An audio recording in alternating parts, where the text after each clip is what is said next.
What's up? Welcome to the season. Oh yeah, here we go. You don't get to have that many. All right, round two. Here we go. It's great to get to game week. I'm excited. Put this team on the field. It's been a obviously memorable offseason in a lot of ways, but I've always appreciated from the end of the bowl game to right this moment the work that this team's done. And it is, most of the time we're all begging for a few more days of practice, a few more days of fall camp, and probably still like that, but I'm more anxious than ever to see our team play. So it's good to get into game week. As you all know, Fresno has had a really good football history. Through the years, they've won a lot of football games, been ranked well, had a lot of players come out of there. We expect talent and speed, athleticism. That's just been who they've been. Played them a couple times while I was at Oregon State, and then of course watched them back in the day when Pat was coaching there. I've known Pat and good friends with him for a while, so know it historically. Tim DeRuyter's a good coach. He's had a lot of wins there, so we're expecting a good, talented football team, and like I said, I'm really anxious to kick this thing off and get going. I think from there I'll open it up. Anybody want to start with a question? How was Sam Hong kind of came along the past year, especially in this past couple of weeks, were you able to have this opportunity? Well, Sam has been a very, very stable guy in our program since we've been here, since we've known him. One of the most respected guys around, always working, obviously impressive physically, and always reliable when, through practice time. Now, this was a guy that was also playing tackle for us until the injury to Gerald. And Cav, in my history with him, he teaches in a way that he teaches a big picture to the offensive line, and so we've historically been pretty interchangeable with positions. I think you saw a pretty seamless move from guard to center with Dylan Utter. And so when something happens, we had a guy named Andy Levitri that's playing for the Falcons right now, starting guard. Well, Andy played everywhere for us, and so what we do is look at the situation, look at the players that are available. We lose Gerald, who's the next best guy to go in there, and it was a pretty seamless move as far as Sam is smart. He's a senior guy that has been around a lot of football, moved in there easily, and probably, he has played well since we've moved him in there, and it's also been fairly seamless as far as assignments, which is obviously also a very key issue. So I think he's going to do well.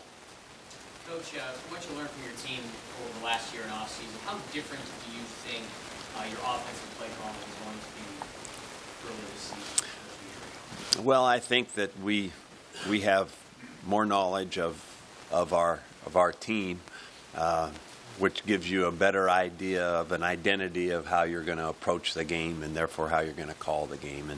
And I think that over the course of time, whether it's what your linemen do best, and looking at each player on the team as what they contribute. Everybody will run a pass pattern, but some patterns are designated more for certain guys. They're good route in there. Something that if we're going to throw the ball to Sethan Carter, then there's stuff in there that's going to be good for him.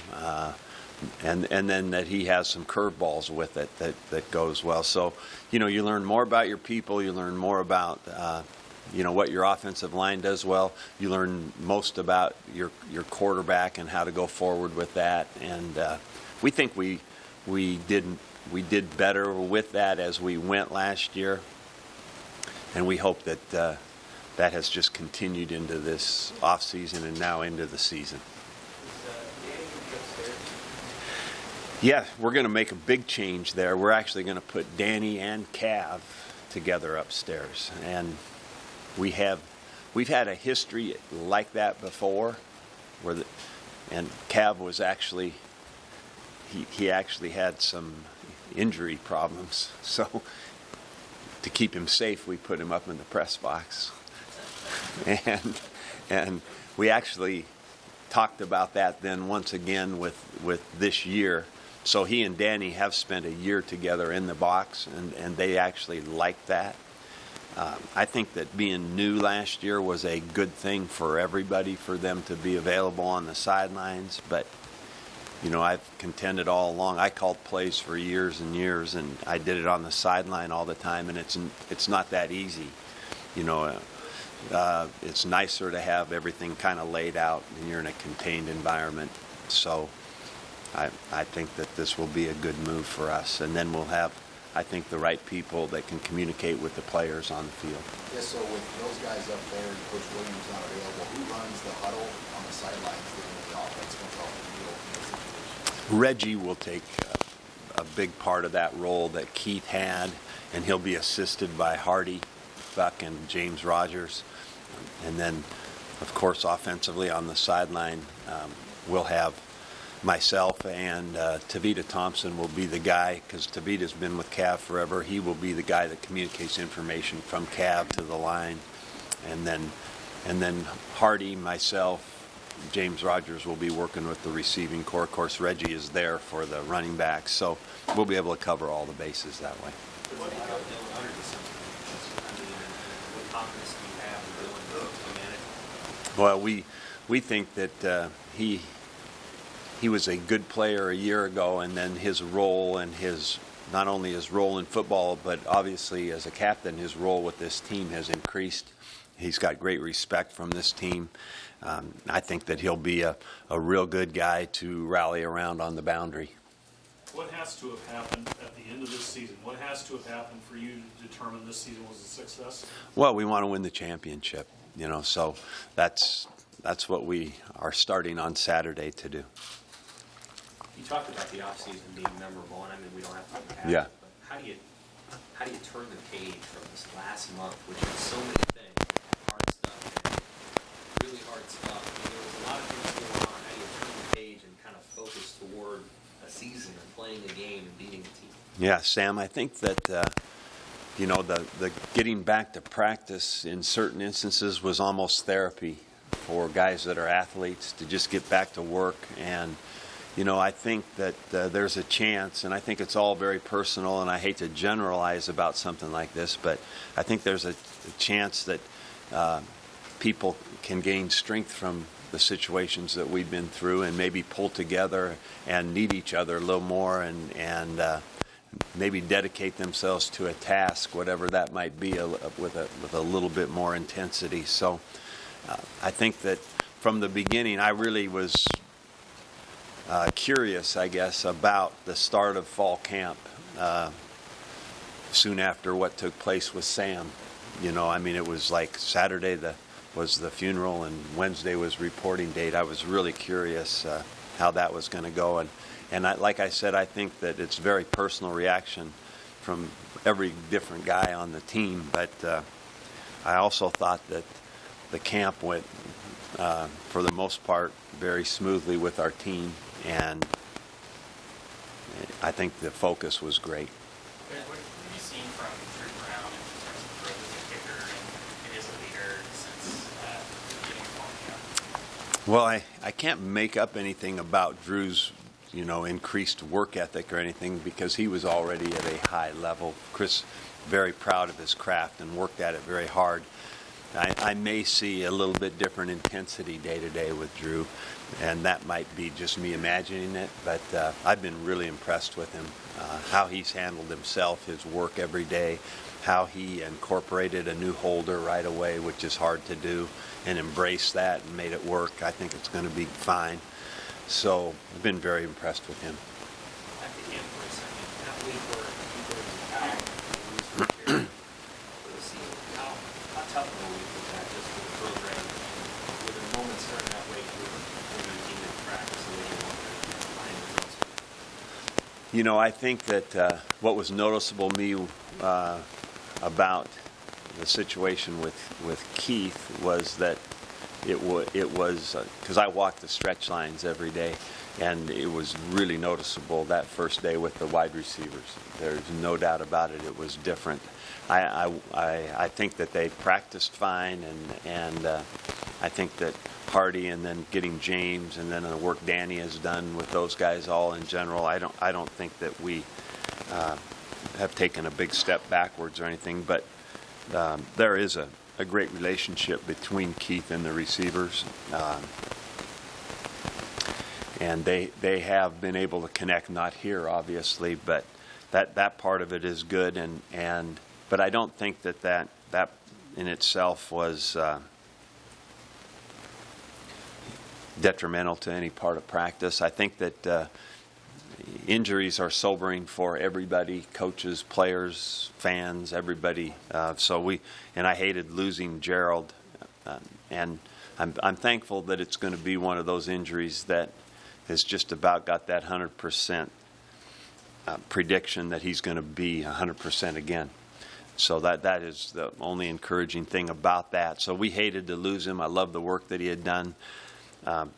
And then, that whole idea about the next man up became a reality, and it threw a lot of other faces in the picture, where all of a sudden, Sam gets in the guard picture, Bo Wilson comes out of the red shirt picture into it, Jalen Barnett is elevated to a situation where he's competing. We move Sam from tackle, so who's the backup tackle? So Farniok comes off of the red shirt for sure list into maybe not, he's going to red shirt and be so there's a lot of dominoes that fall from one injury like that. But I think that staff, players, for a player it becomes an opportunity, even though they're saddened by the injury. It does go on, and so. Though it's disruptive, I thought that the focus remained good, and we still had, despite those things that went on, I thought we had good weeks. I don't think we ever took any real step backward at any time during our fall camp, which was encouraging. I think we really progressed and got better. Coach, notice you have guys listed 1, 2, 3, 4 at the running back spot. Is that how you envision trotting them out there, or is it more of a situation where you have different plays and different packages for different guys? Well, there's a little different I guess strength parts to each guy. I think that but overall, yes, this is the correct order. How they go in will probably be determined by the situation a little bit. We have been, as you can see, we've been impressed with Trey Bryant throughout the camp. That you talk about a guy that just kind of seamlessly stepped in and was able to play. A lot of times guys look good running the football or catching it or both, but then fitting into the offense with what you do when you don't have the ball, when you have to pass protect and understanding pass protections. His football IQ is high, and you would not really know as you watch our running backs go through practice that this guy was the freshman. So he's going to be in the mix. We don't not redshirt guys and then not play them. So you can expect to see him. He'll be also in our special teams as a returner. We're excited about Trey. What has Lamar Jackson shown you, and has he shown you enough that you can do some interesting things there now that, it's a move? Yeah. Lamar has gotten to that point where, yes, we feel what we can do some stuff to the point really where we have to get him in the game. He has to be on the field. I think that the thing that he, what he might lack in kind of the pure evolution of playing the position as far as technique and all that, he makes up for with kind of the instinctual play of football and being a very good athlete. So he can, if I was to summarize that, I'll say he can make plays. So we got to get him in the game and play him. So he'll be part of some of those sub packages like you just mentioned, Brian, that we'll use throughout the game.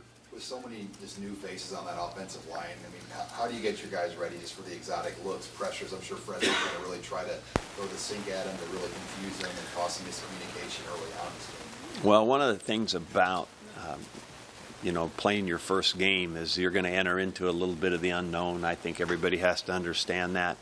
But, we spend a lot of time trying to throw the kitchen sink at them throughout practicing too, so that, we've gotten a lot of looks and we've had a lot of pressure periods and we've gone through all of our protections. So, we usually do a nice job in that. Cav does a good job of preparing them. Reggie does a nice job of preparing the backs. So, but I think you're right. I think that the expectation for me for most games is we're going to see pressure and we have to be able to handle it because, blitzing is one of those things, whether you're doing it defensively or the other team's doing it, it's one of those things that if you don't handle it, that's what you're going to see the whole game. So it'll be a big part of the game. Fresno plays a 3-4. So it lends itself to some different styles of blitzing. Of course, we play the 4-3, so as we practice against each other, we don't often see it. So we have to spend a lot of our time when we're not interacting during our camps and even during spring ball of running some scout team 3-4. So we got a vision of how we're going to block either a running play or how we're going to protect in the pass. Those things all have to kind of fit together. But they've got an experienced secondary. Their secondary's back. I think all of them played. So the first game brings some. We have some history, but it also will bring some unknowns. They have the same. Tim's the head coach. He's been a defensive coach. They've run the 3-4. We think we're going to see the 3-4. They have a new defensive coordinator, came from South Carolina. They ran the 4-3. Our thought is they're still going to be a 3-4 team, but with the new coordinator, some new coverage wrinkles. They've been a quarters coverage, cover 3 team. South Carolina ran a little bit more cover 2, so, we have to anticipate that addition. The first game brings out some interesting stuff. It's amazing how different it is the second week of the season when you've watched a team play for a week and see what they're actually into identity-wise. Mike, I know you addressed the captains on Saturday. Probably not being able to captain, did you have to talk to him at all just about, dealing with that? I did. I think that, my explanation and talk with him was no different than my talk with you guys.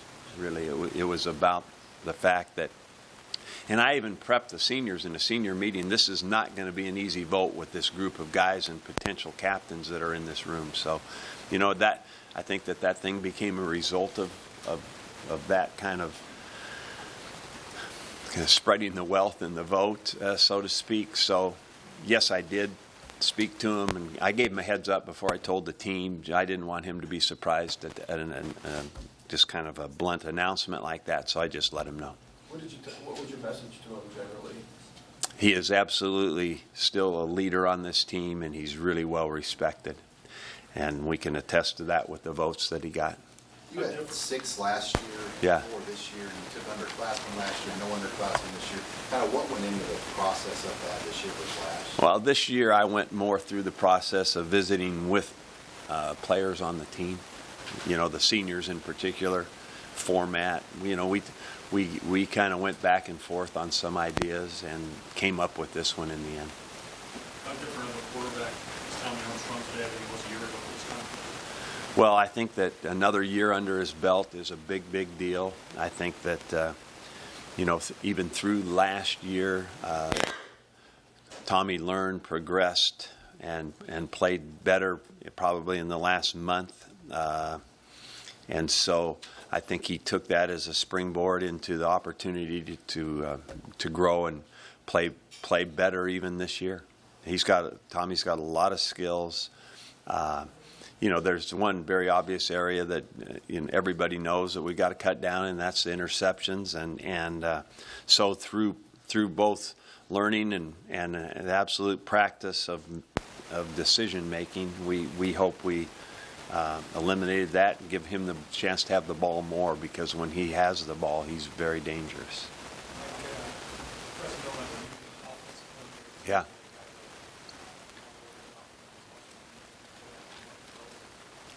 We've looked at Washington and Alabama, and it's been a hodgepodge there, and so we've gone through their personnel. They have a quarterback that was playing and got hurt last year and got the year back, so he becomes like a redshirt freshman quarterback that we think is talented, athletic.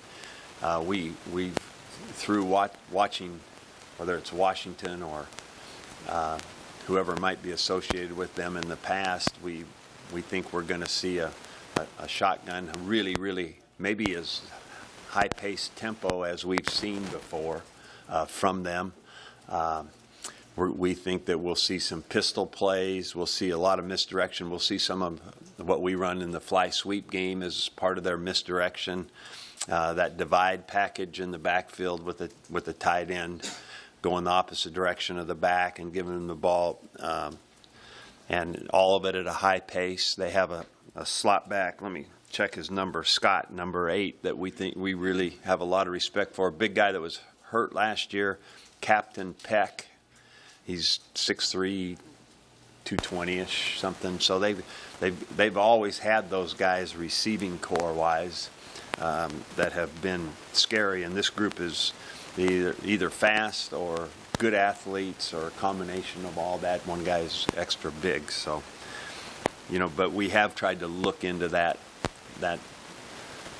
past associations to see what they might be doing offensively. That's going to be one of those first game things that sometimes you find out more about it right after the game starts. How much have you picked Ian's brain just because he's on the scene here?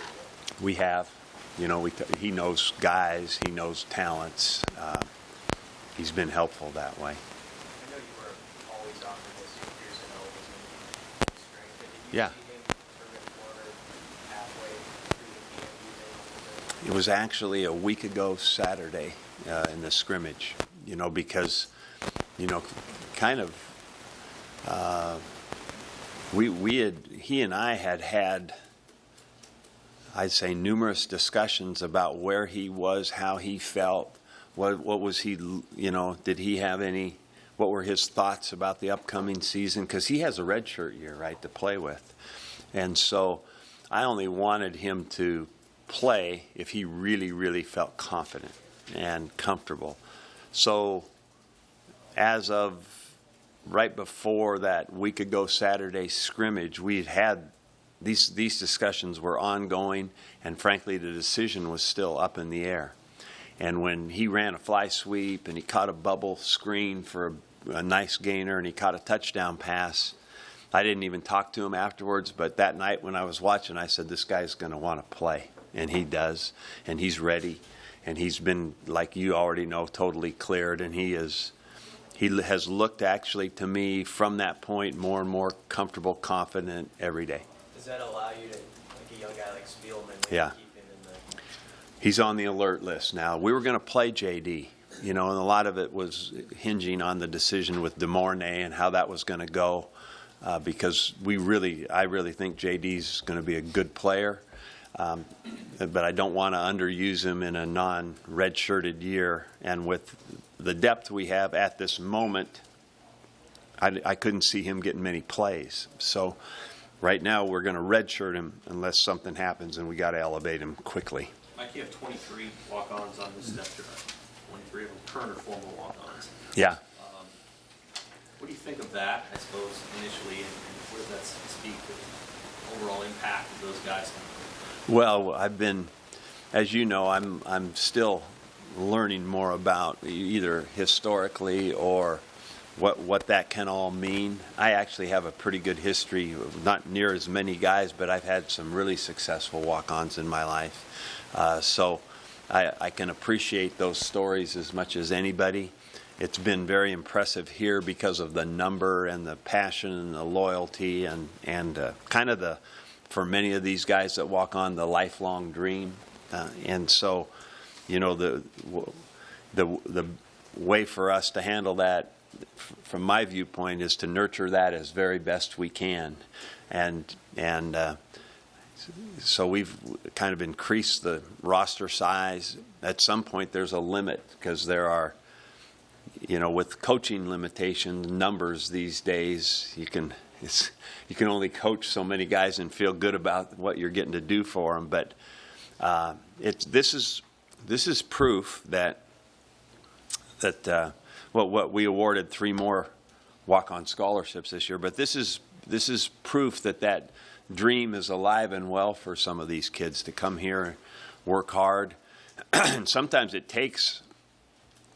I guess sometimes, and like I said, I've only been here a year, so I don't know all the stories. Sometimes guy can break in, but a lot of times for a walk-on, it's a long, hard path, and there's got to be a lot of perseverance taking place as it goes, because they play on the scout team for a long time, but there's a lot of good stories here, and to be on the depth chart for Nebraska, pretty special thing.